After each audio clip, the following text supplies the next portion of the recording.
Қытай Израильмен әуе жолдарын түгелдей жауып, ұшақ рейстерін мәңгіге тоқтатыпты. Желіде осындай ақпарат тарап жүр. Бұл рас па? Мамырдың 4-інде Йемен хусеиттерінің зымыраны Израильдағы әуежай маңына құлаған еді. Сондықтан Израильге ұшатын ұшақтар тоқтатылды. 6 мамырда Қытай сыртқы істер министрлігі Палестина-Израиль жағдайына алаңдап, әскери операциялардың жалғасуына қарсылық білдіретінін айтқан. Осы екі жайт жалған ақпараттың тарауына түрткі болған секілді.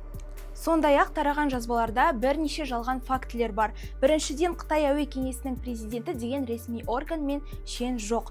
Әуе жолдарына жауапты азаматтық авиация басқармасы. Екіншіден, оның басшысы Ли Цзянь емес, Сон Чжи Юнь. Ал Ли Цзянь Қытай мемлекеттік кеңесінің премьері. Үшіншіден, жазбаның суретінде Ресейдегі Қытай елшілігінің кеңесшісі Фэн Литао бейнеленген, яғни оның авиацияға қатысы жоқ. Төртіншіден, жазба авторы дереккөзде көрсеткен ақпарат таратушы ұйымды таппадық. Демек, Қытай Израильмен арадағы әуе рейстерін мәңгіге тоқтатты деген ақпарат жалған.